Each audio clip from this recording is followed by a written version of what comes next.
아까 우리 찬양 사역자라고 네. 하셨는데 찬양 사역자의 역할은 무엇인지 궁금하신 분들이 계실 것 같아요. 찬양 사역자의 역할은 그냥 단순히 찬양하는 사람으로서 앞에 서서 내가 이만큼 찬양을 잘해라고 자랑하기보다는 회중들이 또 성도님들이 찬양을 스스로 하나님께 온전한 경배를 올려드릴 수 있도록 리드하는 역할을 이제 하는데, 다양한 방법이 있죠. 뭐 콘서트나 뭐 예배나 뭐 여러 가지 문화 사역을 통해서 음악으로 어쨌든 하나님 앞에 나아갈 수 있도록 그것을 리드하는 역할을 하는 사역자는 그러한 역할을 하고 있습니다. 그러면은 그 찬양 사역을 언제부터 하셨어요? 저는 찬양 사역을 사역자로서 시작한 거는 그때를 사실 기억을 못 하겠어요. 왜냐면 전 중학교 때부터 그냥 찬양팀 인도자가 돼가지고 찬양 인도자가 돼가지고 그때 저희가 어렸을 때 중학교 2학년 때였어요. 그때 한 캠프 단체에서 저희 중고등부 그때 당시 중고등부 친구들이 한 12명 정도 됐었는데, 그 친구들이 이제 한 그 캠프 단체에서 너무 하나님을 깊이 체험하고 경험하고 또 인격적으로 하나님을 만나고 나의 구주를 이제 이게 고백하게 되는 시간이 있었어요. 근데 그때 저희가 매일같이 그 이후로 교회 와서 기도하고 찬양하고 막 밤새면서 막 저희한테 그게 놀이가 된 거예요. 그러니까 뭐 교회에서 수다를 떨고 막 이런 것보단 저희는 그냥 모여서 독수상 기도하고 그게 2시간이든 3시간이든 밤을 새는지 모르고 그냥 방학 때 모여서 그렇게 기도하다가 갑자기 이제 목사님이 너네 그렇게 교회 안에서 기도만 하고 이렇게 하는 것보다 악기를 하나씩 배워보는 게 어때? 라고 하셨어요. 그래서 그때 너 이거 잡아 뭐 악기 각자 원하는 악기를 잡아봐라. 그때 저 마이크를 잡았어요. 그래가지고 이렇게 그때, 결성된 거구나. 네네, 흰노스가 그렇게 결성돼서 그때 평택 연합 집회가 있었는데 저희가 특송을 또 하게 됐어요. 그때 이후로 찬양팀이 보정이 된 거죠. 그리고 주일날 예배를 인도하게 됐고, 오후 예배를 인도하다가 정말 점점 이제 2부 예배 인도를 하게 되고, 그러다 보니까 제가 그 안에서 좀 비전을 발견했던 것 같아요. 내가 하나님을 찬양하는 일로서 하나님의 나라를 위하여 하나님의 영광이 되는 일에 좀 쓰임 받고 싶다라는 비전이 생긴 것 같아요. 그래서 그때부터 저는 이쪽으로 이제 공부하기 시작했고 또 노래를 연습하기 시작했고, 그러다 보니까 자연스럽게 갑자기 이 찬양과 별개로 제 삶에서 일어나는 일로 인해서 누군가가 간증을 요청하고 그럼 가면 간증하고 찬양하고 하다 보니까 점점 이렇게 소개로 또 타 교회에, 다른 교회에 또 사역을 나가게 되고 또 팀으로 또 나가게 되고 그렇게 불러주시다 보니까 또 소개로 또 저희 흰노스 팀이 이제 외부로 좀 잦은 사역을 하게 되었어요. 그러다 보니까 지금까지 왔는데, 그래서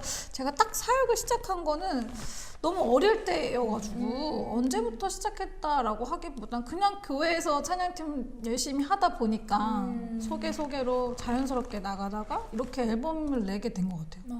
혹시 그때 막 마커스나 이런 찬양단이 유명할 때? 아니요, 없어요. 진짜? 그때 제가 고등학교 때쯤에 한부영 씨를 처음 알았어요. 그래서 제가 그때 롤모델을 삼았던 게 한국에는 여자 예배 인도자가 없었을 때였고, 고등학교 때 딱 마커스 한부영 예배 인도자 분께서 나오고 제가 너무 충격을 받았죠. 여자도 저렇게 멋있게 할 수 있구나. 그러니까 그렇게 해서 롤모델을 삼고 별명이 김부영이었어요. 창법도 똑같이 연습했고 멘트도 똑같이 연습해. 왜 막 이렇게 선망하는 대상이 생기면 다 담게 되잖아요. 그래서 대학교 때 김부영이라고 하도 한부영 씨 노래만 우리 이제 본격적으로 가수시잖아요. 네, 저 가수였죠. 잊고 있었어요. 네. 우리 앨범 얘기를 좀 해볼게요.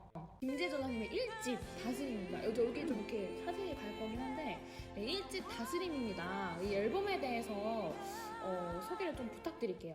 다스림이라는 이 앨범은 그냥 이 땅에서 살아가는 성도된 삶을 살아가는 그 과정 가운데 넘어지고 좌절하면서 또 일어나면서 또 우리가 이 땅의 것을 바라보지 않고 하늘의 것을 바라보며 한 걸음 한 걸음 걸어가는 그런 과정들에 관한 곳들이 좀 담겨있는 앨범입니다. 근데 왜 다스림이라고 타이틀곡을? 인간은 하나님의 다스림 안에서 살아가잖아요. 어떤 우리가 광야에 있을지라도 어떤 기쁨 속에서 정말 행복한 삶을 살아갈지라도 모든 인간은 하나님의 다스림 속에서 살아가기 때문에 희노애락이 하나님 손안에 달려있고 또 우리의 기쁨도 슬픔도 감사도 평안도 하나님 손안에서 하나도 하나님이 아니고서는 움직여질 수 없는 인생이기 때문에 다스림이라는 주제를 넣었던 것 같아요. 그냥 막 어떤 큰 뜻이 있었던 건 아니고 그냥 딱 생각난 단어가 앨범 사실 주제가 없이 시작했어요. 없이 시작했다가 마지막에 앨범에 주제가 있어야 된다고 너무 솔직하게 얘기하는 주제가 있어야 된다고 했는데 기도하다가 철야 예배 끝나고 나오는데 그냥 너무 힘든 날이었어요. 이게 너무 힘든 날이었었는데 기도하고 끝나고 돌아오면서 인생 뭐 있나, 하나님 다스림 속에 사는 인생인데 뭘 그렇게 집착하고 사나, 이렇게 그냥 푸념하듯이 좀 내려놓는 이렇게 말이었는데 거기서 그냥 하나님 다스림 안에 사는 인생인데 뭐 이렇게 애쓰고 뭘 이렇게 미워하고 또 뭘 이렇게 힘들다고 포기하고 뭐 이렇게 사나, 이런 푸념이었었는데 그게 딱 그냥 와닿았어요. 거기서 뭔가 인생의 정답을 찾은 것 같았고 우리 인생의 주인 되신 하나님을 좀 우리 삶 안에서 노래로 각인시키고 싶었던 것 같아요. 우리 다운 자매가 또 이제 다음 질문. 네. 우리 자은이 있었지? 이 앨범을 내게 된 계기가 있으신가요? 뭔가 딱 이걸 내야겠다라는 거는 사실 없었고 그냥 어렸을 때부터 뭔가 본향집에 가기 전에는 그냥 꼭 한 번 정도는 내 이름으로 찬양 앨범 1집을 꼭 내고 싶다. 내 삶의 고백이 담긴. 예. 그래서 늘 갈망하고 소망하고 있는데 사실 현실적인 재정적인 문제도 있고 현실적인 상황의 문제도 있었고 그래서 좀 포기하기를 반복하다가 이거 진짜 솔직하게 얘기하면 그쯤에 제가 출산할 때까지 만삭 때까지 제가 사역을 다녔어요. 외부 사역을 막 다니면서 아까 얘기해 주셨지만 만삭 때까지 사역을 했던 건 뭔가 나한테 맡겨진 일이어서 책임감으로 갔던 것도 있지만 제가 좋아서 그러니까 제가 그곳에서 더 큰 기쁨을 받고 또 너무 많은 은혜와 또 채워짐을 받기 때문에 저도 좋아서 갔는데 출산하고 나니까 딱 중단된 거예요. 모든 게 그냥 나는 엄마로서 의 역할만 해야 되는 상황이었는데 사실 엄마라는 이름이 되게 이 타이틀이 되게 낯설고 그때는 제가 아이가 태어나자마자 로타바이러스 감염돼가지고 신생아 중환자실에 입원했고 저는 조리원에서 이틀 만에 퇴소를 했어요. 조리원에서 감염된 거라. 그래서 퇴소하고 중환자실에 있는 아이를 만나러 1시간, 2시간 이렇게 10분 면회하러 막 왔다 갔다 하는 그 과정 속에서 이제 조리를 못 하다가 아이를 이제 과정은 일단 나중에 더 기회가 된다면 나눌 수 있었으면 좋겠는데 아이가 태어나고 집으로 왔는데 그때부터 이제 멘붕 상태인 거예요. 제가 배운 게 없는 거예요. 조리원에서 목욕을 배운 것도 아니고 되는데. 배워야 되는데 배우고 나온 게 없는 거예요. 그래서 모든 게 저 혼자 해야 되고 그때는 아버지 어머니가 목회를 하시기 때문에 가까이 있어도 저를 많이 도와주실 수가 없었어요. 또 그때 허리도 많이 아프셨고 그래서 오로지 제가 해야 되는데 남편은 그때 기숙사에 있었고 주말에 오면 청년들이랑 함께 또 시간을 보내야 됐기 때문에 진짜 혼자였었어요. 혼자 이것들을 감당하다 보니까 임신 때부터 이제 출산하자마자 이게 일어난 일들의 여파도 있었는지 산후우울증이 조금 심하게 왔더라고요. 제가 뭔가 도움을 요청할 수 있는 데도 없었고 또 사모라는 거, 또 전도사라는 것 때문에 제가 이렇게 마음이 아프고 또 병들어가고 있다라는 걸 인지할 새도 없이 그냥 애기만 케어하고 막 이러다 보니까 너무 무섭고 너무 외롭고 진짜 제일 두려웠던 것 같아. 그 살면서 제일 무서웠던 순간이었던 것 같아요. 나 하나만 보고 내가 밥을 줘야 살고 내가 이걸 케어해줘야만 살아가는 아이가 있으니까 더 무서운 책임감도 있었고 뭐 여러 가지로 그러다가 남편한테 좀 질투를 느꼈어요. 좀 너무 남편이 교회에서 청년들이랑 너무 그러니까 청년들한테 내 남편을 뺏긴 느낌? 한 번도 저는 너무 자랑스럽거든요. 그 전에는 사역을 열심히 하는 남자를 원했고 가정보다 사역에 올인하는 남자를 꿈꾸었었거든요. 근데 막상 그런 일을 겪으니까 너무 힘든 거예요. 그래서 서운하지. 너무 서운한 맞아. 거예요. 그리고 너무 외로웠어요. 그리고 마치 우빈이 아빠를 청년들한테 뺏긴 것 같고 내 남편을 청년들한테 뺏겼다라는 어떤 좁아진 마음들에 그런 마음들이 막 들어오면서 남편에 대한 원망, 상황에 대한 원망, 막 하나님에 대한 원망도 막 그때 처음으로 막 이제 하게 됐었죠. 그러다가 이혼 진짜 저희 가족들만 알 거예요. 친한 측근들만 이제 아는데 제가 그때 우연히 그 유튜버 그 하준 아빠가 하준이한테 아기상어 불러주는 영상을 제가 한번 봤어요. 근데 그게 제가 너무 웃긴 거예요. 그래서 파고 들어가다가 하준이 엄마 지금 리바이포유 사장님 이거 뭐 말해도 돼요? 그 사장님 인스타를 이제 들어가게 되고 계속 소식을 받게 됐죠. 근데 처음에는 하준이 아빠가 너무 재밌고 맞아. 또 너무 신실한 크리스찬이잖아요. 맞아. 근데 또 아빠로서의 역할을 막 이렇게 감당하는 걸 보면서 사실 좀 비교가 됐죠. 우리 비교되지. 남편이랑 맞아. 비교가 됐죠. 비교가 되면서 또 그러면서 또 그 안에서 좀 즐거움을 좀 찾아갔던 것 같아요. 뭔가 하준 엄마가 올리는 피드나 이런 거에 너무 부러움을 느꼈던 것 같아요. 왜냐면 하준이랑 우빈이랑 별로 차이가 안 났거든요. 나이 차이가. 근데 그때 하준이 엄마가 자기 일을 했어요. 사업을 계속 자기 비전대로 목표를 가지고 열심히 일을 해나가고 또 그거에 대한 또 일의 능률도 있었고 또 효과를 보는 걸 이렇게 효과가 있는 걸 보면서 너무 같은 엄마인데 물론 환경이 다르고 그렇지만 나는 신분 자체가 다르지만 사역자라는 어떤 신분이 다르기 때문에 그럴 수도 있지만 어쨌든 자기가 꿈을 설정하고 그 꿈을 향해서 나아가는 그 당찬 모습이 제가 너무 부러웠던 것 같아요. 그래서 그래 신분은 다르지만 각자의 꿈은 또 선명하게 있잖아요. 근데 그 사람은 그 사람대로의 사업을 번창해 나가서 하나님께 영광 돌리는 것이 그 사람의 비전이라면 저는 찬양을 통해서 하나님께 영광 돌리겠다라는 그 어렸을 때부터 가졌던 그 꿈틀거리는 그 비전이 그 어느 생각부터 그냥 근거 없이 이 일을 진행해야겠다.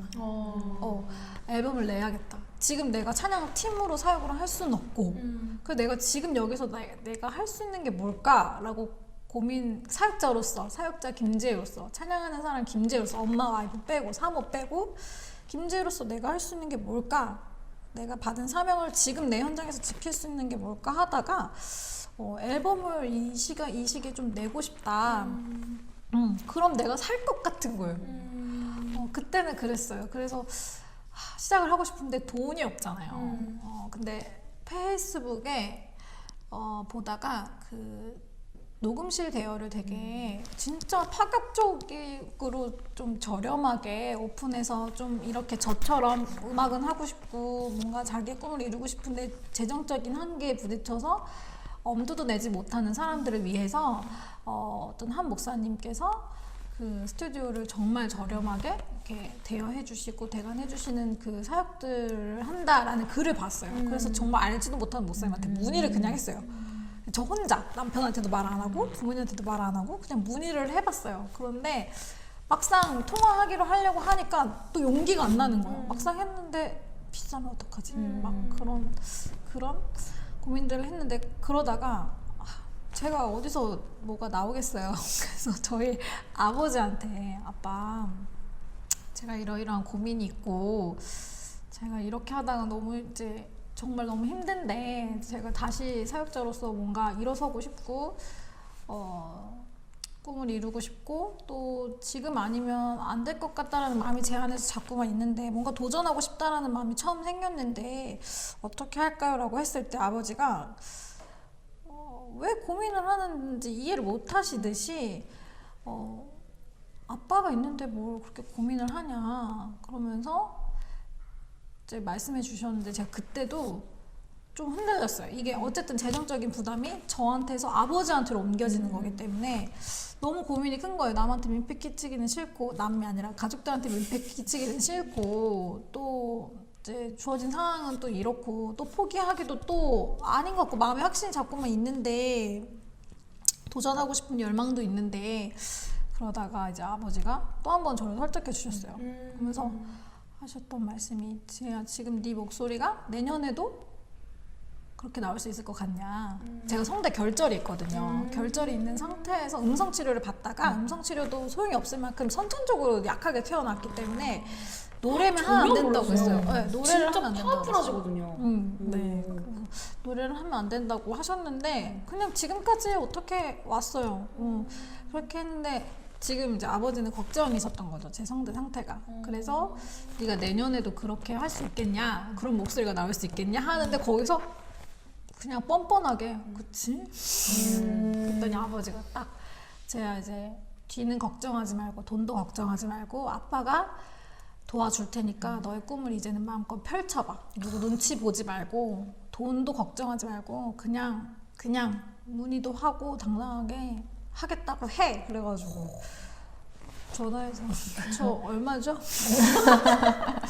그렇게 해서 이제 하다가 그래도 너무 제가 생각했던 금액보다 너무 정규 앨범이다 보니까 너무 좀 금액대가 커서 또 중간에 한번 또 안 되겠다. 이건 진짜 내가 아빠한테 너무 못 쓸 짓을 한다 라고 생각해서 이제 내려놓으려고 하던 찰나에 솔지가 저희 막내 동생이 고등학교 때 자기가 어디로 가야 할지에 대한 고민들 속에서 썼던 곡이 있었어요.